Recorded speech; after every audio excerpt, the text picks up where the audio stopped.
Alright.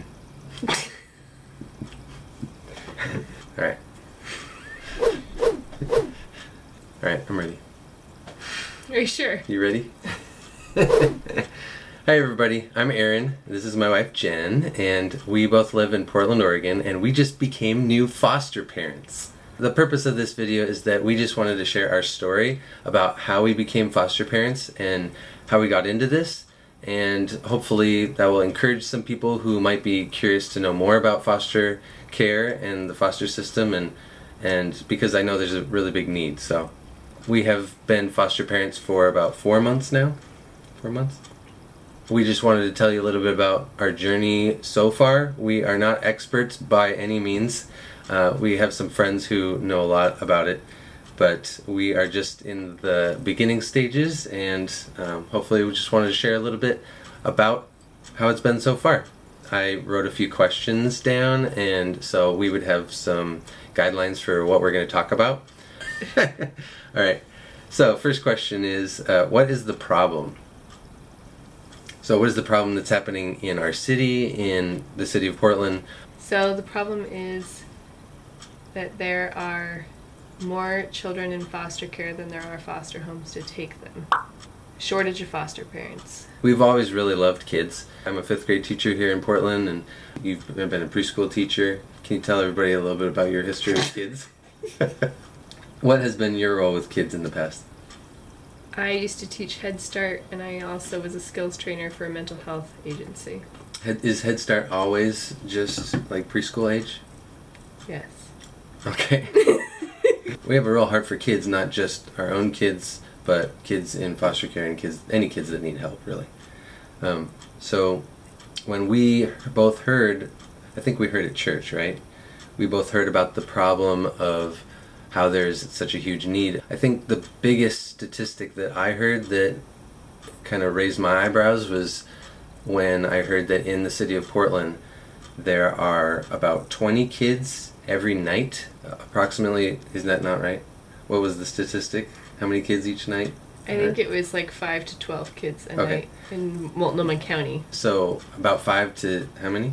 12 or so. 5 to 12 or so kids every night do not get pulled out of their home because they get removed from their families. And please tell us the statistic. I think the statistic is that there are between 5 and 12 kids in Multnomah County each night who spend the night with a caseworker in a hotel or a DHS office because there's not a home to place them in. Right. Are those the ones that just immediately get removed from their homes, or could it be they've been removed for a while? So like it could be a kid that's transitioning from one foster home to another. And they have to move them immediately, but they can't find an immediate placement for them. Okay. So anyway, we both were really shocked by that statistic when we heard it, and this was a long time ago. This was like a couple years ago, I think, and we at first didn't think that we could help because we have 3 biological kids right now, and we're living in a 2-bedroom apartment, and that's something that we didn't feel like we were able to help. We thought, oh yeah, we'll help. We'll be foster parents when our kids are more grown up and when we live in a house or something, but it kind of kept tugging at our hearts. We kept feeling like God was calling us to help. So we decided to look into it. Like, can we still be foster parents even if we don't live in a big house? We ended up finding out that yes, we can still be foster parents. When you're certified by DHS, they certify you for a certain number of kids and kids of a certain age. So we are certified for 1 child between the ages of 0 and 5. Because that's what would work best for our family. Our right? family. Mm-hmm. We ended up discovering that there's such a big need that... Because there's such a shortage. Because there's such a shortage of people. Available foster parents. Does that explain the second question? So the second question is, why did we want to help? And that kind of coincides with what we just talked about. We wanted to help because we have a heart for kids, and we have other friends in our church who we have looked up to, who have taken in, kids into their home, and that was something that just I really admired. Why did you want to help? I don't know if this is true for you. I thought it was. I think that I learned some things about kids who are in foster care and where they're having to stay and who's taking care of them. And felt compelled to do something, that I have this knowledge now and I can either choose to ignore it or I can choose to do something to help. And I feel passionate about this. Like, we need to help. How can we not help when we know that there are kids that are removed from their homes and then don't even have a foster home to go to, and they're staying in an office and scared and not knowing what's going to happen or who's taking care of them. Mm-hmm. Yeah, I kind of picture a little kid in my mind, and I think of that kid, you know, being taken away from his or her parents, and they're alone with crying because, you know, they got removed from their home. It's like, why would you not want to go over and help that little boy or girl? My immediate thought is like a little, you know, 6-year-old, because that's the age of our kids. We feel like God calls us to love sacrificially, and we don't think that that is an easy thing to do, and foster care isn't easy. So when we first got into this, so the third question is, what did we commit to? So when we first got into this, we didn't really know we didn't know much about it. So we went to the DHS informational class and we learned more about it. We filled out an application and you have to get references. Mm-hmm. Fill out a whole financial packet. Yeah, it was a really long application because they want it to be thorough. Background checks. Yeah, all the important things, so they know that you're a safe place to send the child when they need some place to go. So we filled out the application. Oh, you have to get fingerprinted for your background check too, for Oregon at least, and you have to get a doctor's like health checkout thing. Yeah. There's a form they send to your doctors and they have to fill it out, so you're in good health. And after all of your paperwork is in, then you meet with the certifier. They come to your house and they look around, poke into your business, and ask you a bunch of really personal questions. Questions about our marriage, and our certifier asked me questions about my temper, because I wrote on the form that sometimes I have a short temper, and that is something that I was open to talking about with her, but you know, they're really concerned about it just to make sure that, you know, you're not going to hurt the child when they come into your home, and they how you were interview your raised. kids too. Yeah, how you were raised, and they want to find out about any past trauma in your life that might affect your parenting, right, as well. Mm-hmm. So then after that happened, then they make sure that you have smoke detectors and carbon monoxide detectors and a fire extinguisher and locks on your cabinets with chemicals in them. Mm-hmm. And I can't remember if there was anything else. Yeah, important safety stuff. Medications have to be locked up or out of reach. So we basically committed to being foster parents when we sent in that application, and we thought maybe it would be rejected or something because of our situation, but the ball kept rolling, and then a DHS certifier came into our house and went through all that, and Our home study was approved, and then we were officially certified foster parents. Yep. All this was happening from when we sent in the application and we contacted the certifier and we had the home study. All this was happening 3 months.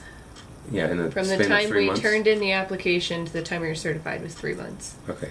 And so we took 7 classes, is that right? 6 in the summer, and we just made one up, and we have one more to make up still. So you only need to finish the main first orientation class in order to be certified because of that high need. But you have to have 30 hours of education, continuing ed training every 2 years to keep your foster home certification. Yeah. So we have the first 24 hours is 8 3-hour training classes at DHS, and then you can pick what you want the rest of your hours to be. Mm-hmm. we still have one more class to go. Can you explain, once we got certified, how many whole days did we have to wait until somebody called us? I think we got our call from our certifier. It was one of the last days of August. And then we got a call about a placement on September 6th. First day of school. And so, he came that night. Yeah, on the first day of school, I was, welcoming my students for the first time and learning their names, and then I got a text at lunchtime, and Jen said that we might have our first placement that day. And so on the first day of school, I drove home, and then, was it literally like... It was like an hour later. An hour later, our first foster placement arrived. So what was that like? I got the call that morning and texted Aaron right away. And I told our certifier I'd have to call her back because I had to talk to him first. So they give you as much information that they have about the child. And then you have to think about it, and they don't want you to think too long. But so I heard back from Erin, and it sounded like a good fit, so I called her back, and it was a crazy whirlwind from there because we decided to say yes, and then they contacted the caseworker, and it sounded like he needed to move immediately. He was in another foster home for about a week before he came to us, and I spent the afternoon pulling out baby clothes and baby toys and the pack and play and everything I thought he might possibly use. Mm-hmm. So something I didn't mention is that our 3 kids, their ages are, well, at this time it was 6, 4, and 2 years old, and we originally got into this for emergency care. So there's different levels of commitment for how long you want the placement to be with you.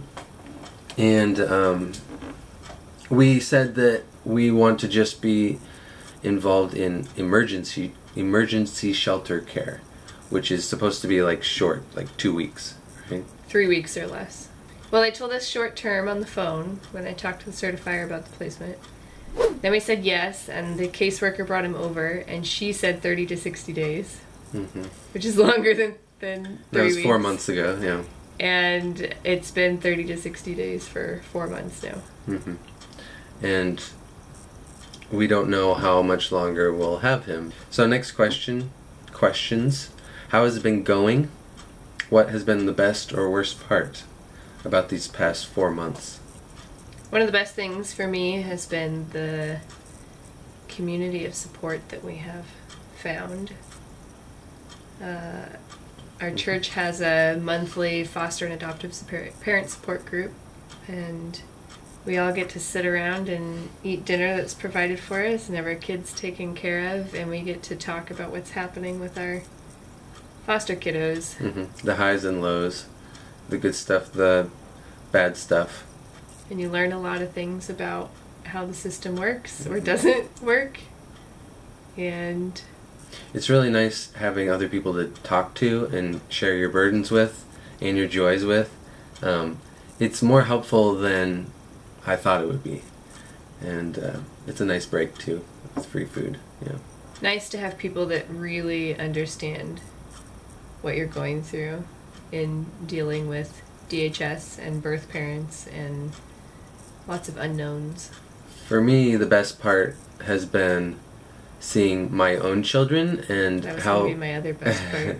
How they have connected with our foster son and how they really accepted him. And love him and don't want him to leave. Right.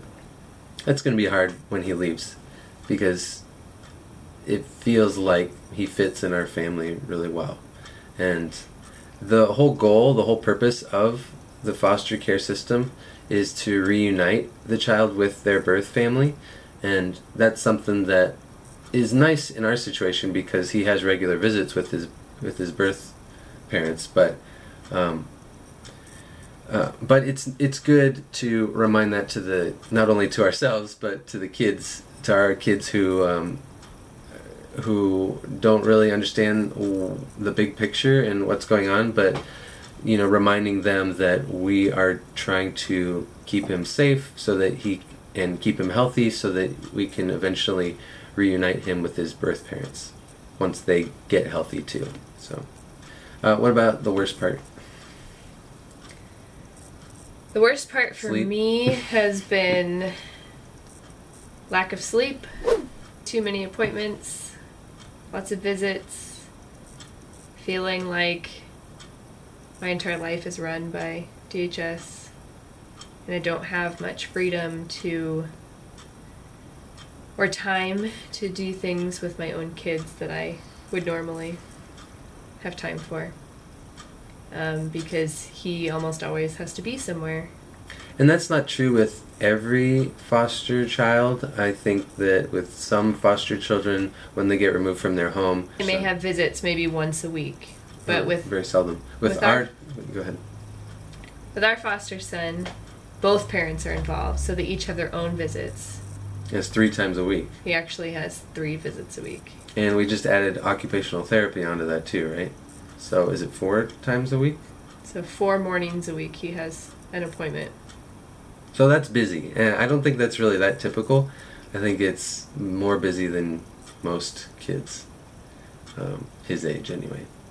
But I don't know.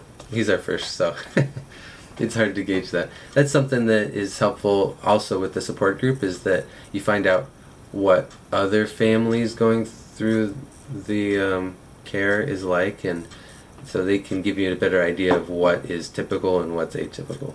So, What's your worst part? my worst part is...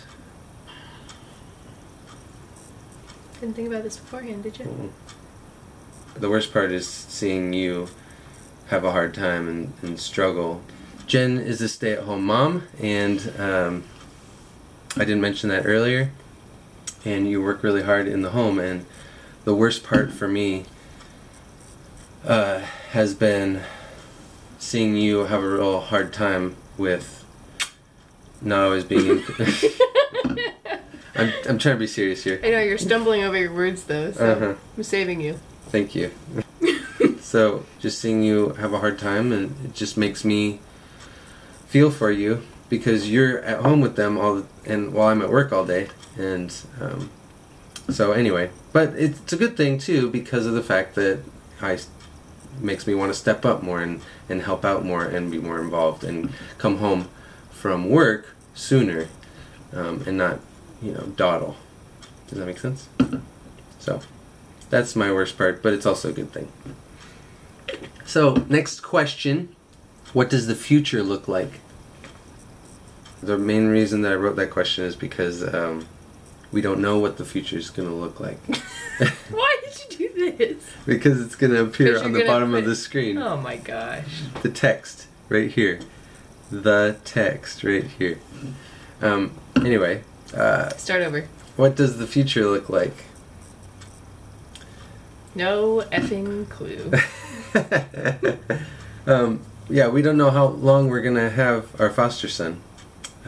Even though it's supposed to be 30 to 60 days, or even shorter. It seems like we're the best place for him, right? At the moment. At the moment.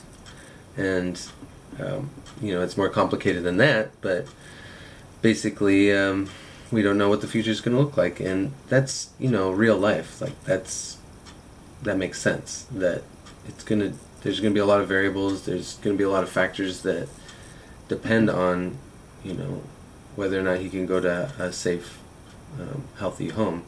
And right now it's kind of up in the air. Did you want to say anything else about that? Okay. The last thing that I wanted to talk about was Run Foster, which is a 5K race that I have my shirt on right now for. And this is, we're actually filming this video in December, but the race was way back in I thought it was just September. It was in September. September? Yeah. So the race was in September, and so it was right around the time that we got our foster son. This is a 5K race that benefits kids in foster care, and Was it started Embrace by Oregon. Embrace Oregon? Okay, so can you tell everybody a little bit about Embrace Oregon? It's a fundraiser for Embrace Oregon. Embrace Oregon is an organization that recruits people to be foster parents and also people to just support like DHS staff and foster parents as well. It says Embrace Oregon connects caring community members with vulnerable children and families in partnership with DHS. So that's its little tagline. So Embrace Oregon doesn't do any certifications or anything. They just recruit people and connect them with DHS. Mm-hmm. So I ran in this 5K race because I like to run, and it was also raising money for Embrace Oregon, which will in turn help out DHS and help kids in foster care. But this is the first time I did it, and we ran around Gabriel Park in southwest Portland, and it was a lot of fun, and we met a few new people, and they raised a lot of money for, didn't you see on the end of the year? It was like $20,000, or was it more than that? Do you still have that, or where was it? Run Foster, our third annual 5K run and walk, raised more than $20,000. Wow, so they raised more than $20,000 just from Run Foster, from this event, and it was a great event, and I really would encourage anybody who loves running to check out Run Foster next year. There's lots of different ways that you can help. If you are able to open up your home to kids in foster care, to do that, because there's a huge need. But if you can't do that, there's lots of other ways that you can help too. So you can check out the Embrace Oregon website and find out more information. EmbraceOregon.org. And there's ways that you can connect and donate and hear more stories from other people and get started, helping out those kids that really are really vulnerable and traumatized, and these are kids that really need help. So, anything else? I don't think so. I know, this is Why the don't you wrap say up. thanks for watching? This is the wrap up. Later. Final thoughts about... Yo. What are your final thoughts? It's hard, but it's worth it. I agree. Why don't you Thanks. share your own thoughts? Oh, okay, my own thoughts. It's difficult, but I don't regret it. That's the same thing as what I just said. Okay, Bye. thanks for watching, everybody. I'm pretty sure your video is going to be like an hour long, too. I hope you leave that in the video.